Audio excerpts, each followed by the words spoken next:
guys, welcome back to the channel. It's been a while, I know. Since January, in fact, I think I've only posted 2 videos, which is not great. Lots have happened since then, as you're all aware. Lots of stuff going on in the world right now. Seems a bit inappropriate to be making videos about, hey, look at this yacht and look how big it is. But at the same time, since I have left the boat, which I'll go back into in a minute, I found myself watching videos on YouTube of things that are not concerned with this virus that's going around. So I figured maybe it's a good idea for everyone to make videos and to try and keep on subject. Even though this video is kind of going to be about how it's affecting the yachting industry from my perspective, at least. Okay, firstly, I want to just say thanks for everyone who's asked about how I am and if I'm okay and everything. Yes, I'm fine. I'm here in Peru now. I left the boat in the Caribbean and I came down to see my lovely girlfriend. So I came down here a few days ago, 4 days ago. Getting here in itself was a bit of a drama. It was a kind of a race against the clock, because as the days were ticking down for the end of my my rotation, the news was getting progressively worse on the situation, and countries were starting to lock down, you know, airports, etc. The US implemented a freeze on flights coming in from Europe, and I was flying from the island in the Caribbean to Miami. That was I had a connection there. I had an overnight in Miami, and then I was flying down to Lima. I was worried the whole time that I was not going to I was going to get stuck in Miami. So it was a race against the clock. Fortunately, I made it. I was actually on the last flight out of Miami to Peru, which was quite something. When we got down to Lima, we were told that we had to stay in our seats. And then the agents would come on board and they would give us forms to fill out.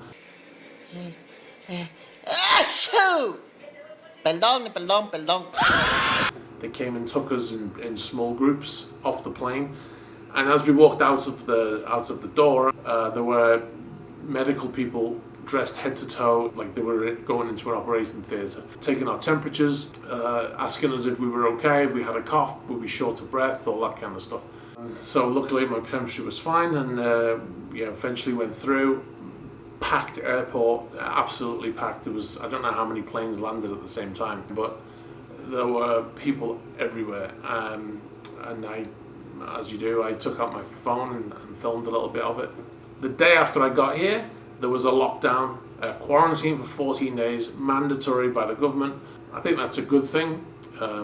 You have to get tough on this to deal with it, you know. So anyway, that's the status now. So I'm in quarantine for 14 days in my partner's house. You know, things could be worse. I've just been locked on a boat for 2 months, so it's not that much difference. I got everything I need. I got internet, I got TV. You know, going back to the boat, I had a very busy rotation. We did a transatlantic crossing, like I mentioned in another video. So I didn't have an awful lot of time to film, and I didn't have a lot of content to film. I made a video in Trinidad of Aviva. That was about it, really. And with everything that was kicking off, in actual fact, the islands, as this got worse, the islands were actually stopping ships from coming in. Cruise ships got turned away. An Italian cruise ship got turned away. They wouldn't let anybody off. And in actual fact, what I heard that some of the boats, some of the yachts, they had problems with it. If they had any Italian crew, they had problems being able to clear. Like whenever you go into an island, it's just like you fly into the island. You have the whole boat has to clear. The purser has to do a lot of paperwork. They have to present all the passports. We don't generally have to go anywhere with our passports. They just present the passports. Some islands they come on board and you have to go in with your passport. But most of the places don't do that. One of the places we went to, it took us 10 hours to clear. So normally it takes maybe an hour, 2 hours.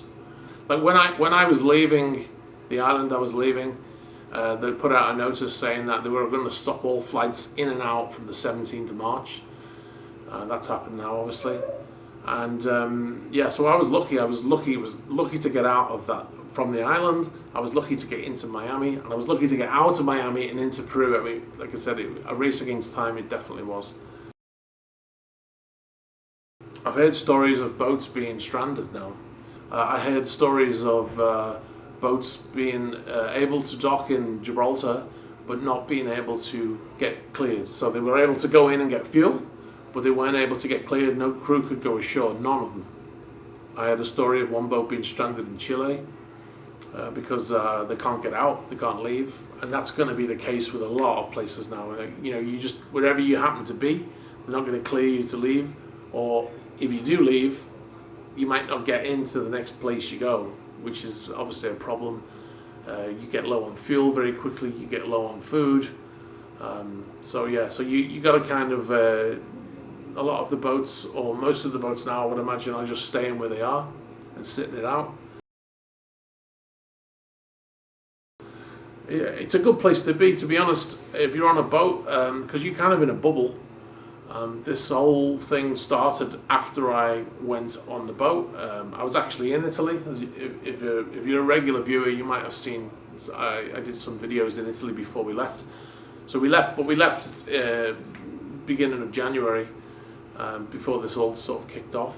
And as we crossed over the Atlantic and as we got over into the Caribbean, we were kind of in a bubble, and my girlfriend was texting me and telling me that, you know, oh, this is going on, and I was like, oh yeah. Never thought much of it, and it got worse and worse, and then it started to, you know, get into the news. So, but we're in a bubble on there, you know, and we're just focused on our job.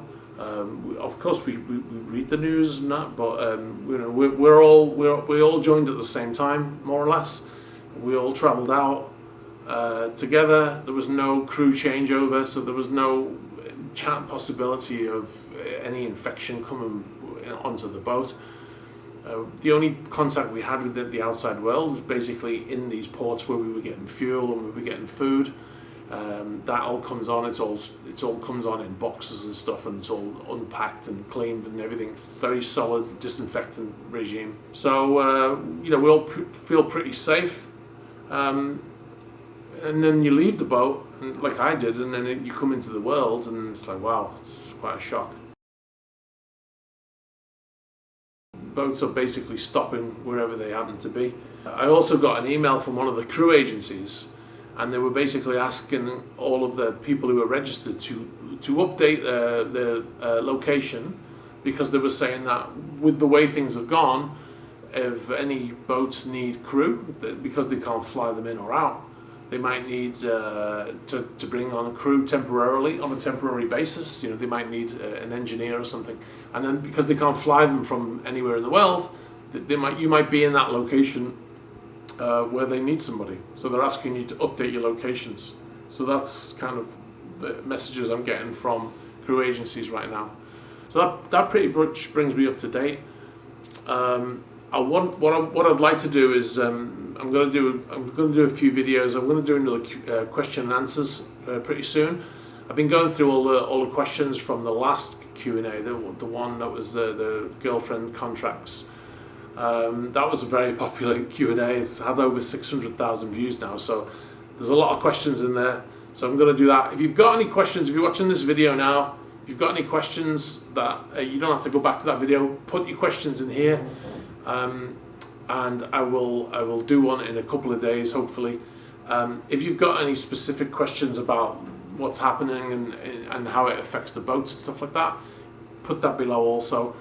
If I get enough of those questions, then maybe I'll do a separate video on that. But you know, anyway, we'll see if that's something that people are interested in.